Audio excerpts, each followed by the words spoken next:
Good afternoon, everyone. I want to thank all our supporters and members coming out to Lower Sackville, Nova Scotia today.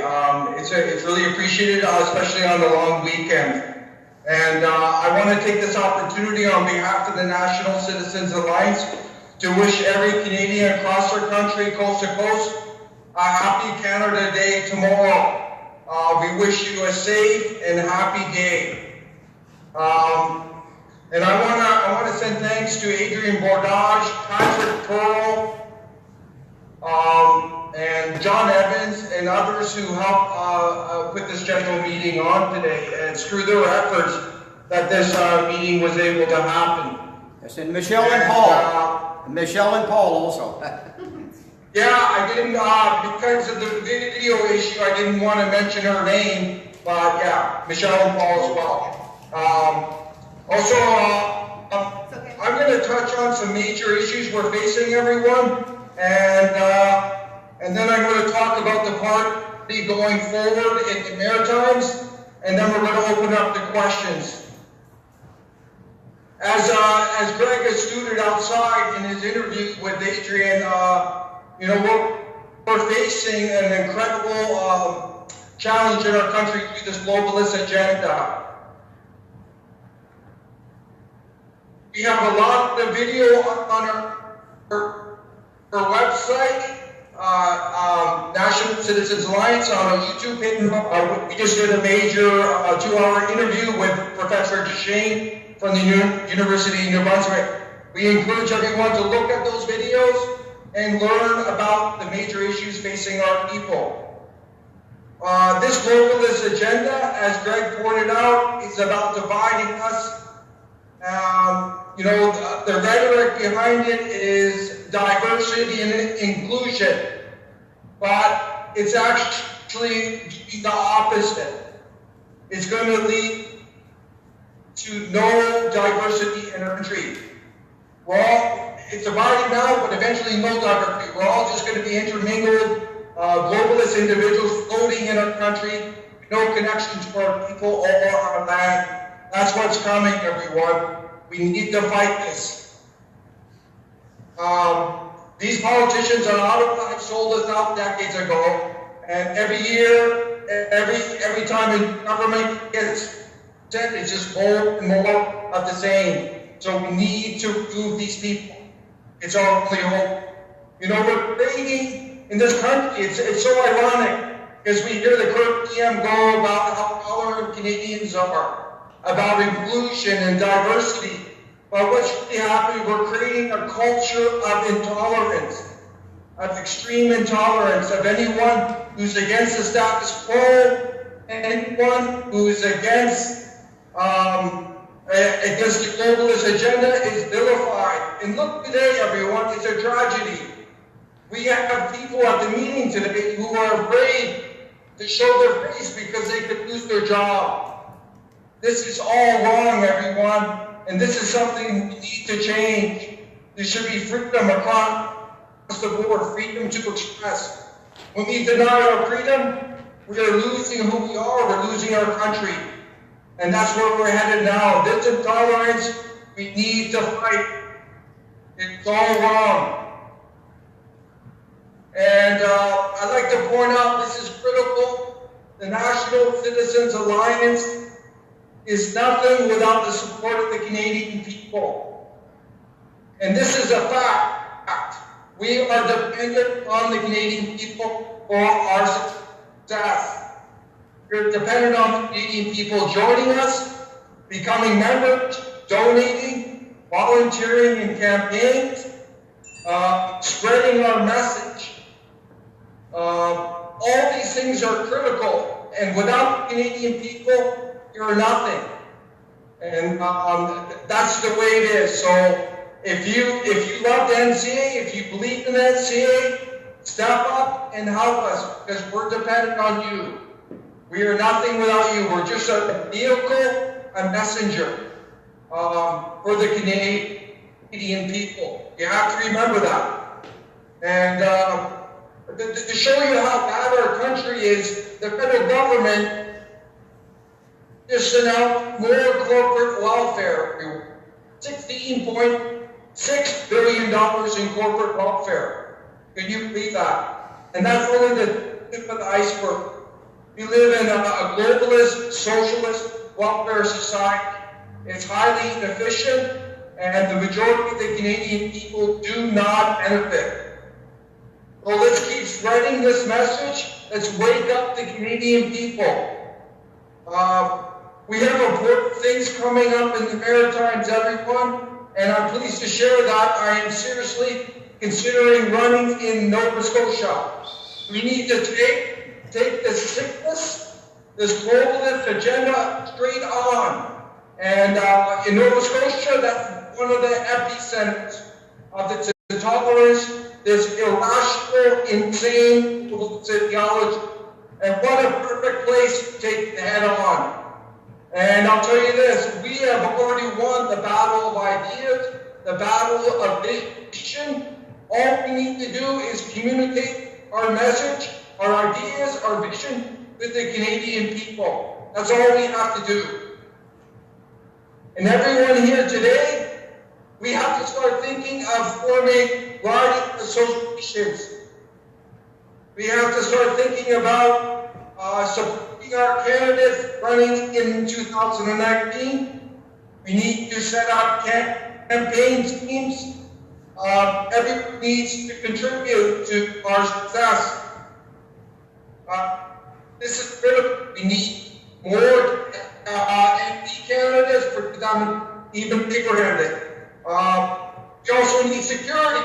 If we're running in the Maritimes, especially in Nova Scotia, we're going to need security at our rallies, at our events.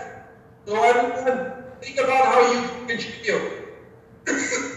Also, we are planning more events coming up in September in the Maritimes. We will be holding rallies, and again, we're going to need security because of the radical left and the extreme indoctrination. And I should add further that we will be deciding in July our annual national convention. And there's a good chance it will be in the Maritimes. We will let everyone know in sometime in July about that announcement. So, our message to the Canadian people is unity must be our history. We must unify as Canadians who believe in our homeland, who believe in our Canadian values, believe in our identity, our heritage, our culture. You must unify around those things. And then we will reach our greatest potential in terms of prosperity and security. And I'm going to open this up to any questions from the audience today. Thank you very much. Thank you. Thank you, Stephen. I hope you can hear me okay.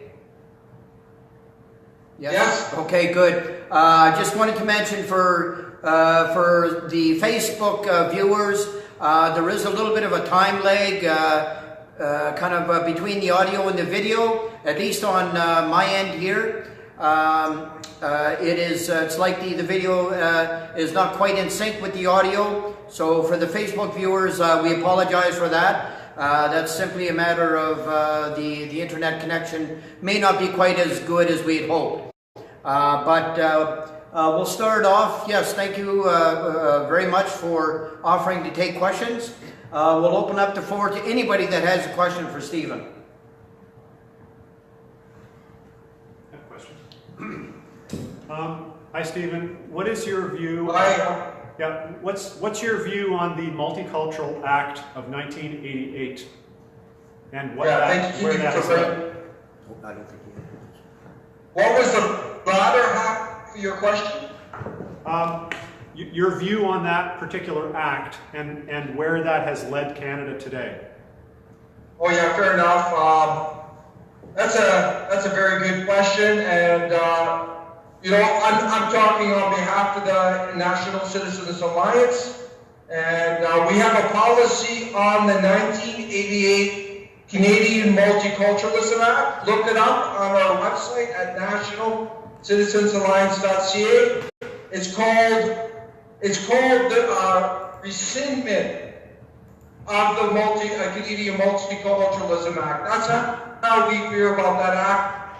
We want to ideally to amend that act so it's focused on the traditional cultures and heritage of Canada. We believe it should be focused on the Anglophones, Francophones, and the First Nations. Right now, the Canadian Multiculturalism Act mandates the federal government to protect and enhance foreign cultures in Canada. This is all wrong. This is encouraging newcomers to Canada do not integrate. And it's just another piece of the globalist agenda. That's what that legislation is. Another piece of the globalist agenda. And that legislation was passed by the establishment conservatives. Can you believe that? And they're just globalists like the Liberals. That's the bottom line. That act needs that minimum amendment. And in terms of its context, it's only one piece of legislation. The most significant legislation behind the globalist agenda is the 1982 Charter, which was forced on the Canadian people. There was no vote of the Canadian people on that charter. And if you look at sections 27 and 15, those particular sections of the charter are pushing the globalist agenda. But we need to amend the charter at minimum. Thank you. Stephen, I have a question. What can we do in the face of, I guess, the whitewashing of news, by the mainstream medias? To me, it seems that, the media is basically the power. The mainstream medias are going to skew the news to suit the establishment parties. How can we get the message out to people, to give them, alternative ideas? How can we fight against these mainstream medias? Yeah, the most important thing fundamentally, because someone brought this up on our page, is to stay true and stay on course. And never lower yourself to the radical left or the globalist radicals. Never lower yourself. Stay true to your integrity as an individual, party member, party supporter. On top of that, we need to stay active. Adrian, we need to get more engaged in the communities, hold more rallies, and be more vocal, but also maximize our social media. And Donald Trump laid the framework, Adrian. He laid the framework of how we can succeed. And the more active we are, message, and we don't allow any radicals, extremists in our party. We don't allow any racists or supremacists. We will be good, and we will continue to reach Canadians, Adrian. And you can see the progress we have made. Okay. Just one other question I had too was I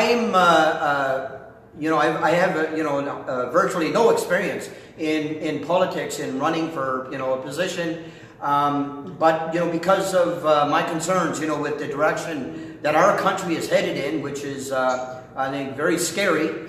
This is part of the reason why I joined as a member of NCA, and I plan to run as an MP in 2019 for NCA. And my question is how can a person prepare themselves, to run for MP? Myself being just a common blue collar worker, how can I prepare myself? There's a saying: you got to get your hands dirty Adrian. And you learn by doing. And at the NCA, we work as a team. We help each other. It's all team effort. And the most important thing, too, is staying true to your values and inner integrity. Because that's what we're lacking now in Canadian federal politics. There are so many sellout politicians. I cannot believe the doublespeak, the dishonesty. The dishonesty has become an absolute norm in our country. And I've been following Trudeau recently on Twitter, and every statement is just full of doublespeak and dishonesty.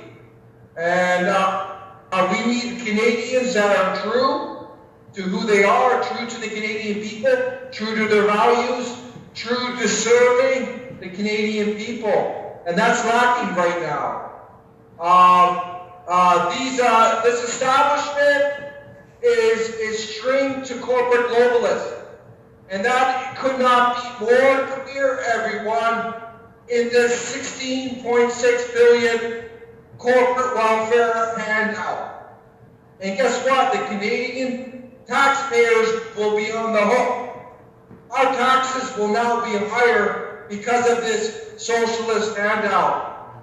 And Adrian, the House of Commons was meant for every Canadian to be part of it, the common people of Canada. So you have every right to be part of that House of Commons as anyone else. Understand that. And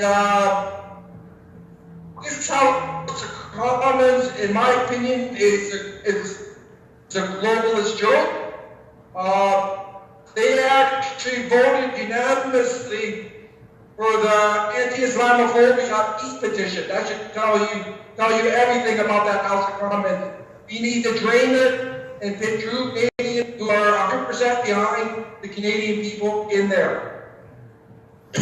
Yes, great. Yeah, I was wondering if NCA will be able to, I guess, support me, you know, I don't mean financially or anything like that, but I mean, will NCA be able to guide me? I guess is my question. Guide me. 100%. Okay. Everything is teamwork at the NCA. We work, we collaborate. Everyone has different strengths, and when we're working as a unified force, we are powerful. That's our vision for the country. We want to unify our country, and what we say is what we live at the NCA. We promote unity within our party, and that extends to the rest of the country. We uphold our values as a party, and that will extend to the rest of the country. We walk the talk, and that's integral to us going forward, Adrian. Okay, great, thank you. Okay, I'll let That's 100%. Okay, thank you. I'll let somebody else ask questions. Hey Steve, it's back. Yeah. Got a question for you. I'd like you to explain how we are going to take our national debt that I believe is over $850 billion right now, and if Trudeau were to get another term, if Trudeau gets another term, he's anticipating it to reach $1.5 trillion. I'd like you to explain on how we're going to have smaller government, less taxation, and still be able to afford to pay that off. And if you could incorporate the 1934 Bank of Canada Act as maybe a possible tool. Yeah, excellent stuff, Patrick, on that. And I think people need to be careful. Trudeau is just a globalist puppet. That's all he is. And he is replaceable. They will just put another globalist puppet in there. It could be from another establishment party. It does not matter. So just replacing Trudeau is not the answer, everyone. The globalist agenda has been going on with decades, regardless of who gets into power. So that is something we need to break. There's a globalist conglomerate of 4 parties, and they're all working together overall on the same agenda. The federal debt exploded under Pierre Trudeau, but under conservative government, it went even higher. Look at Mulrooney's curve. He added astronomical debt, Harper added over 100 billion, and Trudeau is just adding more. Look at the history. And the only prime minister to not add to the debt was Paul Martin, but that was during a boom period, and many people argue that he should have paid down the debt more. But this is a serious issue, Patrick. This is how it affects you, the average Canadian. Over 63 billion of our tax dollars goes every year to debt service payments to commercial banks. That is less revenue for the Canadian people, and that's only growing. When this first started was in 1972, I believe, when Pierre Trudeau shifted the public lending right from the Bank of Canada to commercial banks.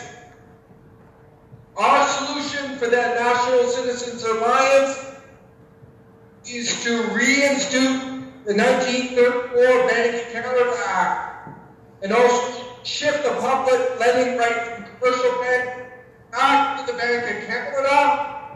Let the Bank of Canada pay off the debt at 0% interest, and we will pay back the Bank of Canada. There will be inflation because of that, but the worst scenario is that we're just sinking further in debt, and all this money is going to commercial banks. Related to this, we have to be extremely fiscal responsible, and the NCA supports mandatory balanced budgets under the current debt situation. You know, the amount of money going out has to equal the amount of coming in. That's just reality. Right now, we're a debt-free nation, and it's only growing. In the next few years, we're going to be over 700 billion in debt. The market debt, the federal government is over $1 trillion right now. And Trudeau is pushing some child care program that's going to cost billions. It does not make fiscal sense. And all the spending means higher taxes for the Canadian people. And the problem with this government is they pass it on to future generations. But we need to get a hold of this debt. Patrick? 100%. Stephen, it's Michelle. As a mother, you know, it does cost a lot for childcare. What are you going to do for the Euro Canadians who do want to have more kids, but they feel that it's prohibitive in terms of the cost of child rearing? And a lot of women think that they have to go out and have a career, whereas if we do want to increase our birth rate, how are we going to do that? Do you have any ideas? Yeah, excellent question, Michelle. Thank you. And you know, this is a lot of these issues are quite big and widespread. I'm going to touch on it, Michelle. You know, the important thing is the National Citizens Alliance supports all Canadians. It doesn't matter what your religion is, your ethnic background. As long as you're a true Canadian, this is your homeland. You embrace Canadian values. You embrace our identity, our heritage, our culture. We embrace you in the National Citizens Alliance. Related to your question, Michelle, is that we think this mass immigration agenda that's been going on for the decades is very, very bad for the Canadian economy, for our environment, for our society, for our Canadian families.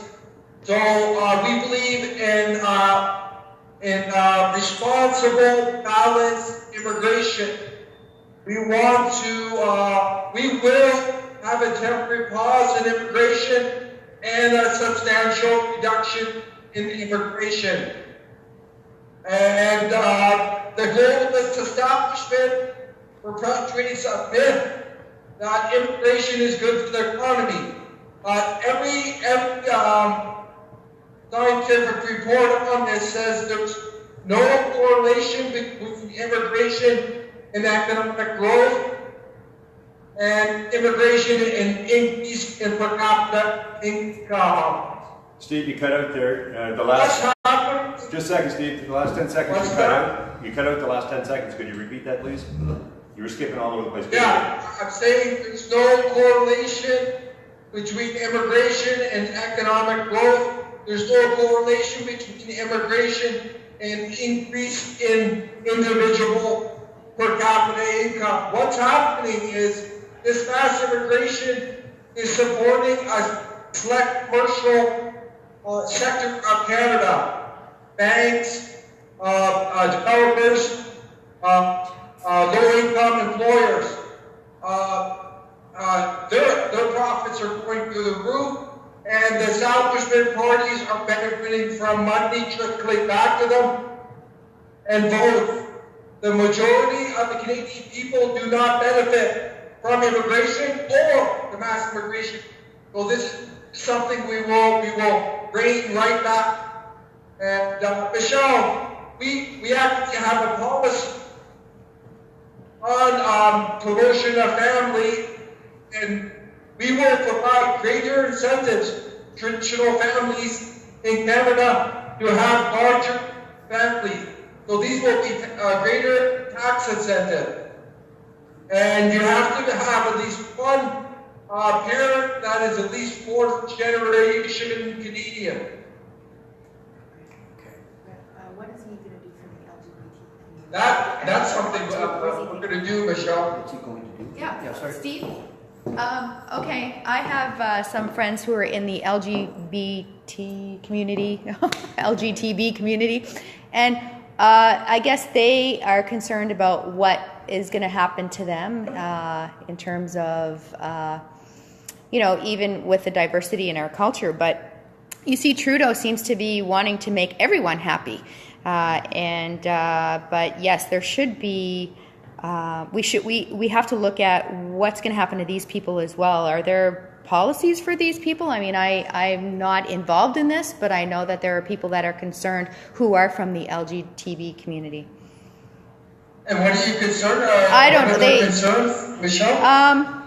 I'm not sure. Maybe it's open adoption, and of course, the legalization of marriage, and maybe their safety as well. There are some religions who do not think kindly upon these people. Yeah, fair enough. That's an excellent point. And I have to stress that the National Citizens Alliance has zero tolerance for radical extremism. And this extremism could be coming from the far right, the center, through the globalists, or the far left. It doesn't matter. We have a policy on our website, ban on radical extremism. So we encourage everyone to go to our website and look at that policy. We condemn all forms of racism and supremacy. We have zero tolerance. When it comes to the LGBTQ community, Michelle, these people are taxpayers in our country, and we recognize their contributions to the country. We have a balanced approach to them. We encourage people to look at our policy. But at the same time, we reject all the social engineering going on in our schools. And a lot of the LGBTQ people who support us support our position on that. They think it's going too far. But if you're from the LGBTQ community, we welcome you in our party, but we will not be pushing any sexual identity progressive theory. We do not believe in that. And we support the union, the civil union of the LGBT community, and we also support traditional men. But you should be very concerned with this globalist agenda coming. There are radical elements in Canada, and they're spreading.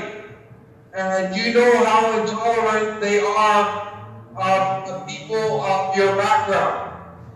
Well, you should support us because we have a no-nonsense policy on this ban on radical extremism.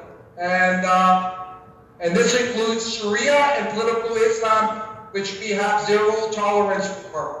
Unfortunately, there are people in Canada who are spreading this anti-Canadian, this anti-human ideology, and we will put a stop to that. So you should be supporting us. I hope that answers your question, Michelle. Yeah, I just had, because I know that that's going to come up when you start running for the federal party, those questions come up. So I just wanted to... We take a very balanced approach. You know, we support all Canadians, all tax-paying Canadians. They deserve basic rights. They deserve equal access to services. It's the bottom line. And that's the way we approach it. But if you're a radical extremist, you better watch out for us because we're coming after you. And we have zero tolerance for you. And our screening at the borders, like, you know, under the previous government, guess what? That's when the Edmonton terrorists came in, under the Harper regime. Can you believe that? And it was after the U.S. government said no to this guy, was actually going to deport him, and then the Harper government let the Edmonton terrorists in. This will never happen under the NCA, never. We will have ideological screening of anyone coming in, and if you hold values, beliefs counter to our liberties and or rights, you are not entering our country. If you're an illegal migrant, you are not coming into Canada. We will not accept your asylum case. If you're coming from the U.S., zero tolerance for that. Another question. Steve, it's John here. I'm wondering if it's practical to think that we could bring the Liberals and Conservatives to a world court so that we can charge them with treason, theft of Canadian money, and also terrorism of the Canadian people. Yeah, it's an interesting idea. We're going to be putting out a video in the next couple of months on what's been going on and potential treason in the federal government. But ultimately, everyone here needs to understand this. The ultimate blame is with the Canadian people because they keep allowing the status quo. So we need to look at ourselves in the mirror and what we're doing to contribute to what's going on. That's where the ultimate blame must reside. So we're calling on the Canadian people to support us. You have a very clear choice.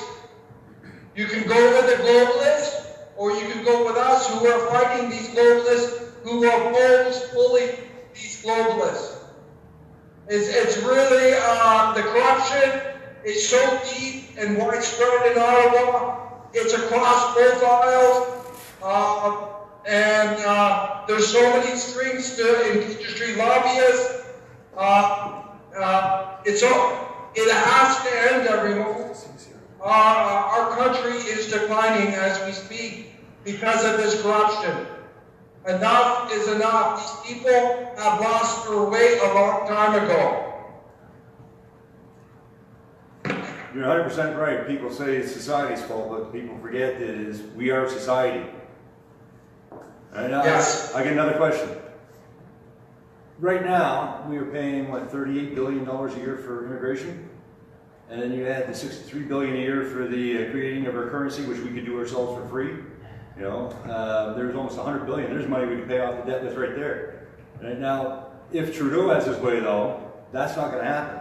Right? He's just put in a law, or he's trying to put in a law, that refugees, after coming through the border illegally, all right, have a right to vote after 40 days of being on Canadian soil. All right? What can we do to stop that? Yeah, excellent stuff. See, there's so much to do, but this is only part of the globalist agenda. If you look under Harper, he did all kinds of things. Like he set up Islamic Heritage Month across the country, everyone. He had historic mass immigration. That is a fact. Trudeau has topped it up. There is a deep state in Canada. There's a shadow government. There's a Privy Council. This has all been pre-planned, everyone. So this isn't just Trudeau.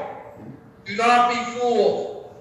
But if you look at our immigration policy, Patrick, we will not allow someone to become a citizen until after 10 years in our country.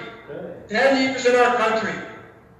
Another thing we will do, we will not allow anyone new to our country to receive any kind of benefit until after 5 years. When the pioneers and settlers came to our country, and our Maritimers know this, they came here and earned their living, or they starved. And we got to get back to common sense and basic fundamental values.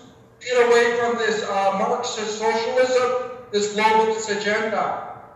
The only way we're going to turn this country around is individual accountability, hard work, smart, cut back this welfare, this entrenched cronyism, and we will be a strong, leading, powerful country. Right now, we're so inefficient, and the Trump administration is exploiting that, everyone. And don't be fooled by Trudeau. All these big parties are tied to industry lobbyists and not passive protectors. And that's what's going on with NAFTA. They're not being honest with the Canadian people. I get another question if nobody else does. This is big news around the world. People are accusing Trudeau and Trump of having trade wars around the world, especially Trump. He's come forward and stated that he'd be happy with zero tariffs and zero, you know what I mean, all the different fees that are associated with trading between countries. What is your view with regards to the trading between countries and between provinces especially? No, it's an excellent point, Patrick. The NCA supports fair, smart trade. That's in the best interest of the Canadian people. And that's critical. It has to be in the best interest of our people. Any of these agreements, and that's fundamental, but it will be great to have pure free trade, because then we're going to have the lowest product cost for the Canadian people. But there's so many protections, everyone. Look at the dairy lobby in Canada. These establishment parties are completely stringed to it, and they've got the government putting on 270%, 300% tariffs. And that's why the cost is so high. So, any of those establishment parties that are pushing free trade, they're lying to you. There's so many protections in place, and but ideally, Patrick, that's something we support. If there were pure free trade, no duties, tariffs either side, we don't have an issue with that. That's going to be better for the Canadian people. Stephen, I had a quick question. Just regarding the family growth, the declining family numbers that you were talking about earlier, and I was wondering about I'm very, very concerned with nowadays both spouses in a marriage have to work if they want to have even just one or two children, because of the outrageous taxes and everything that's being imposed on families. Both parents have to work. You can't afford to have any more than one or two children, and you may end up having to, they might have to put them into daycare, especially if both of them have to work. It's like a vicious cycle. And talking about daycares, I thought I heard somewhere or read somewhere that there's one or two provinces in Canada that are considering or already offering free daycare to families, which I think is a great idea. Do you know, is this something that NCA could maybe have some sort of a daycare, some sort of a program to help fund families, help support families with daycare funding, so that they can have 2 or 3 children or even more. I mean, I come from an Acadian background. In my family there was 8 children. My father and his family there was 14 children. And nowadays you're lucky if you can find a family that has any more than 2 or 3 children, because of the outrageous taxes that are imposed upon us. Is there anything that can be anything that can be done? That if you want to have more children, you need to put them into daycare. Is free daycare, is that a possibility? Definitely not in our fiscal environment. We're a debtor nation. That's just insane. And we actually have a very progressive childcare policy. I encourage people to go to the National Citizens Alliance and look it up. But that's on the ability of our country to pay for it. And right now, we cannot afford that type of policy. And the federal government is pushing some of a similar policy. That's the result in year on the majority Canadian. It's going to make our lives even harder. Right now, we're paying 43.6% on average per Canadian family. That is outrageous. But Adrian, as I mentioned, we want to promote traditional families of Canada, Euro-Canadian families that have larger families like they did in pre-Confederation.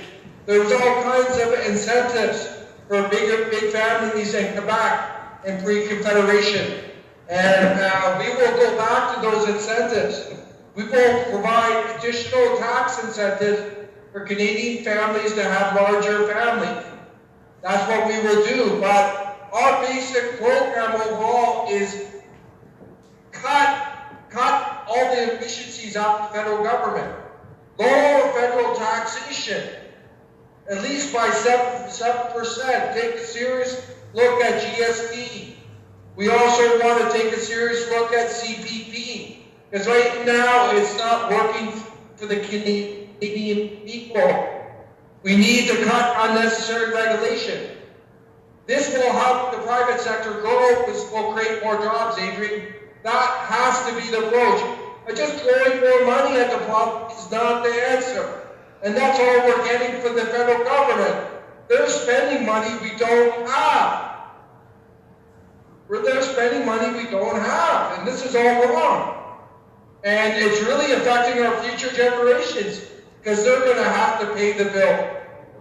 Okay. Do you think that down the road, let's say if NCA, if we're able to find a way to reduce our national debt significantly, is free daycare something that we could look at that point?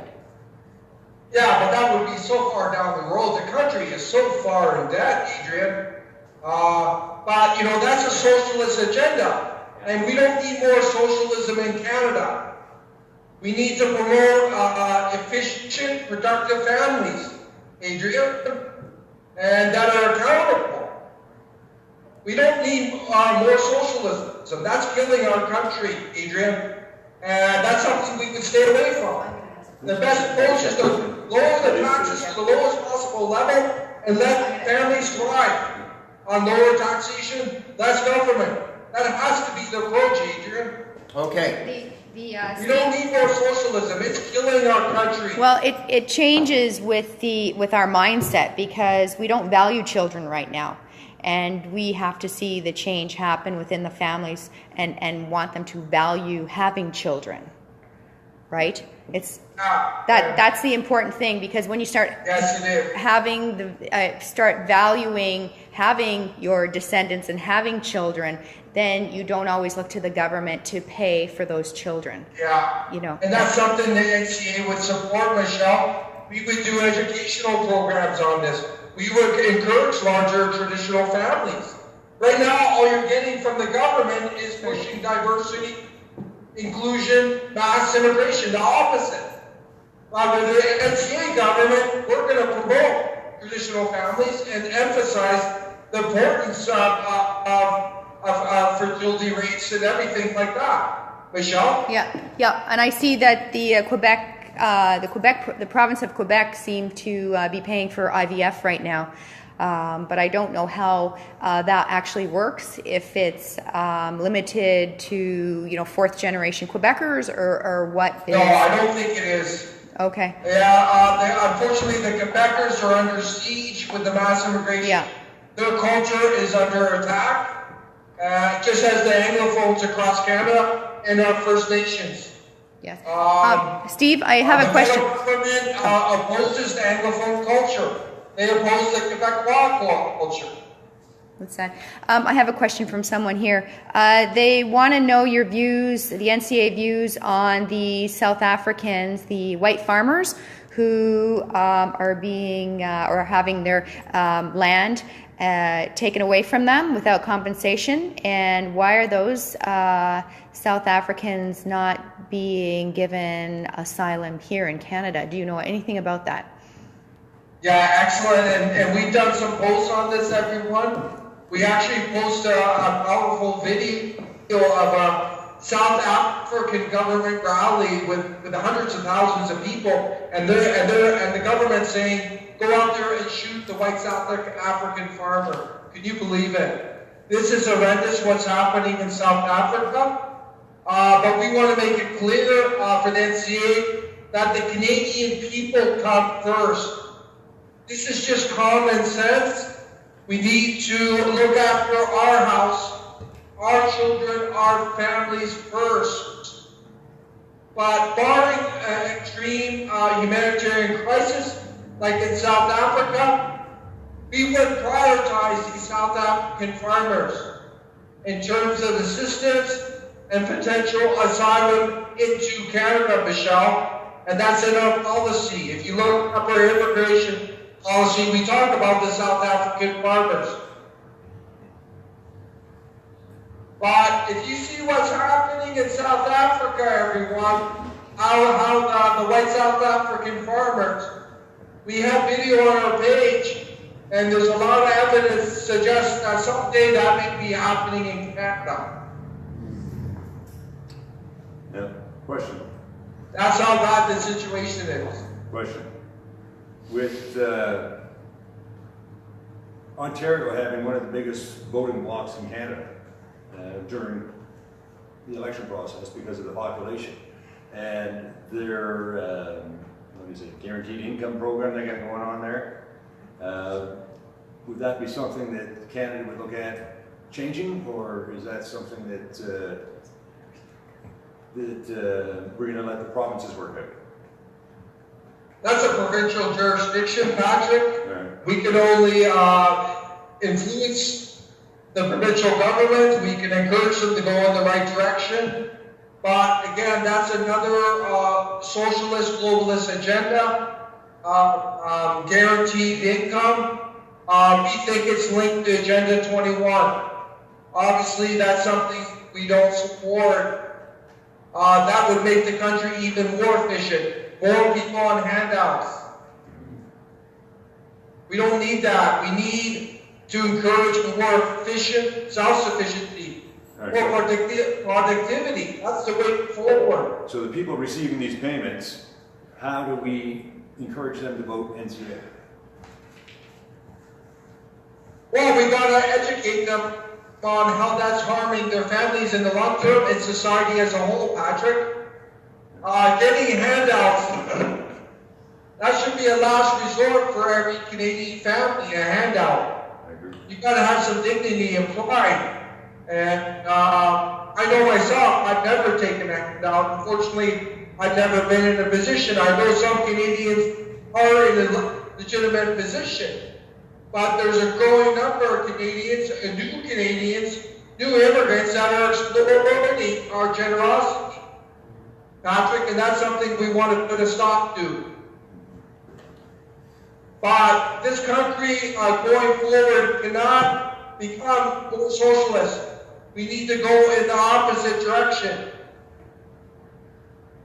I'm out doing, getting declarations. Somebody says to me, what's the NCA's view on the UN and the Liberals sending these guys over to, what is it, Mali right now?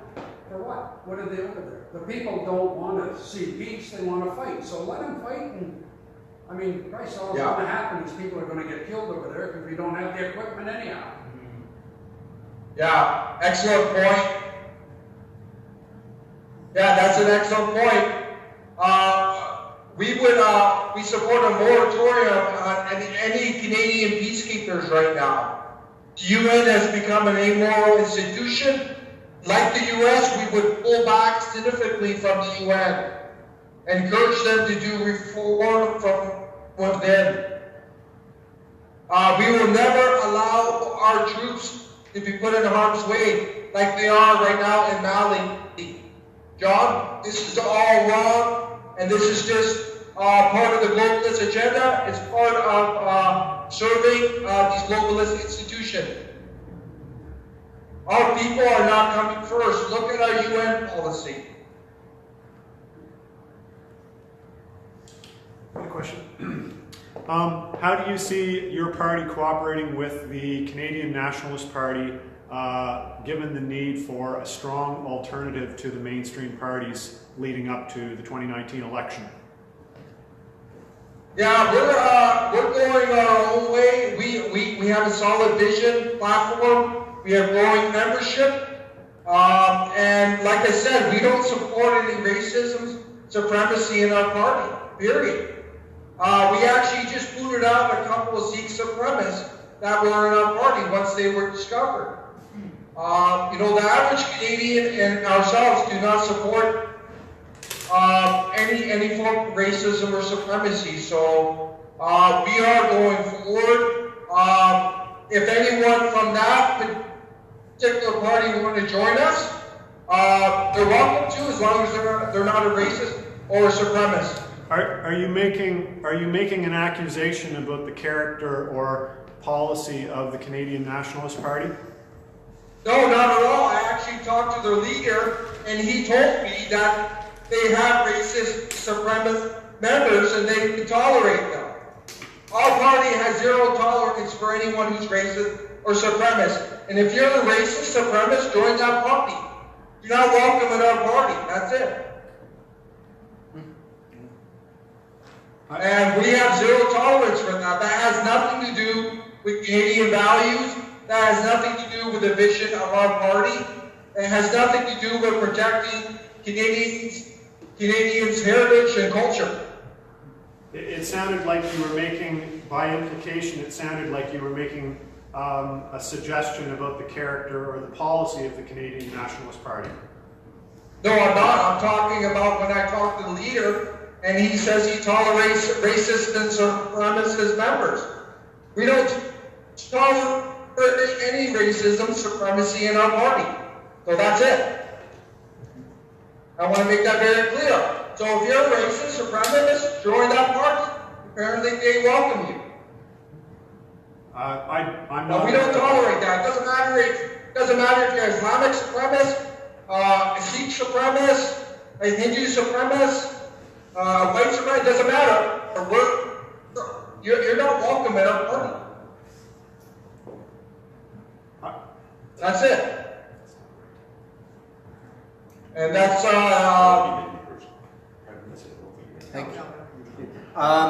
Stephen, we're getting close to our... Go ahead, Steve. No, go ahead, I'm finished. No, I was just going to say we're getting close to our time here, our allotted time at the Acadie Hall. It's now almost 10 to 4 Atlantic time. We have it booked for another 10 minutes, but we do have to disassemble everything, which is probably going to take about 10-15 minutes. Do you have anything else you want to say in closing? Yeah, I just want to, I'm really looking forward to returning to the Maritimes, everyone. And there's a lot of incredible Canadians there. I know they've been suppressed. It's a very toxic environment in terms of the media, in terms of the social pressure to conform to this globalist agenda. You know, there is hope through us, and we are planning rallies in the Maritimes as we speak. So I encourage everyone there today to share your feedback with Adrian on upcoming rallies. And as I mentioned, I am seriously considering running in Nova Scotia to take this head on. What could be better, right, than to take what's killing our country on face to face, and just because their ideas are sick, they're insane, they're irrational, and they need to be stopped, everyone. So I'm looking forward to meeting everyone, and let's do this. There is a silent majority there that's been suppressed for a long, long time, and they're starting to wake up. Good bonus question. Trudeau brought in the carbon tax, and Ontario voted in Ford. Ford says he's going to remove the carbon tax. Trudeau says, to hell with you, Ford, I'm going to fight you on that and make sure it's charged. I think the NCA could gain some voters in Ontario by supporting the removal of the carbon tax. How do you feel about this? Oh, 100%. The carbon tax does not make sense, and that's going to put more burden on our families and businesses and make us less competitive internationally. This is just common sense. If the government, the NCA, would rescind the carbon tax. Canada is basically carbon neutral due to our vast sinks, and that's the fact. So that's something we would end right away, Patrick. Thank you. Stephen, I had just one last quick question. I remember a few years back hearing about the contract for Irving Shipyard around Halifax or in Halifax. This huge contract to build a fleet of new naval ships.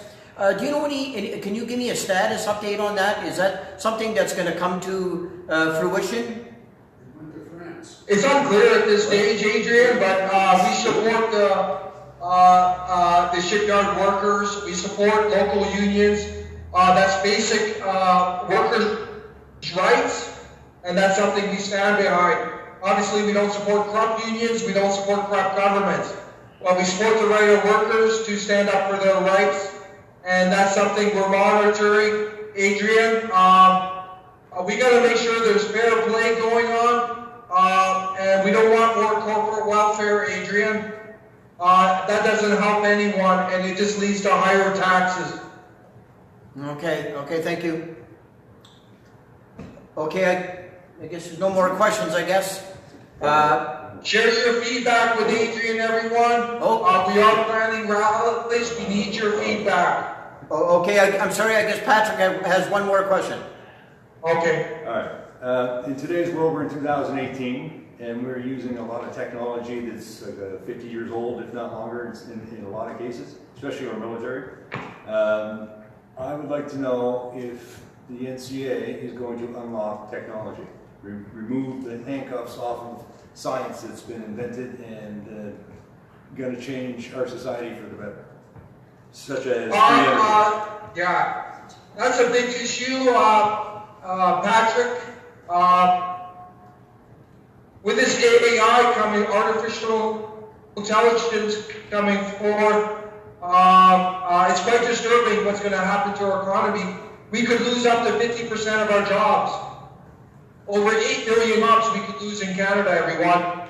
Also with the 5G, there's a lot of potential health effects. And also the mass surveillance is going to link into even greater surveillance of the Canadian people. So, Patrick, everything we do as a party is about the Canadian people and what's in their best interest. And although we support technological advancement, we always put the Canadian people first, because not all technology is going to benefit us, Patrick. Okay, but you would support free energy? Pardon me? Free energy? 0 point energy? We support energy independent Canada. That's what we support. There's too much reliance on this Canadian sour oil. We needed to tap into our incredible non-renewable resources. Okay. I'm not with that answer. Yeah, 100%. That's in our policy. Okay, thank you very much, Stephen. Thank you to everyone coming. I want to wish everyone a great long weekend and happy Canada Day to everyone tomorrow. You too. You too. Thank you very much. Good luck, Canada. Thank you very much, guys.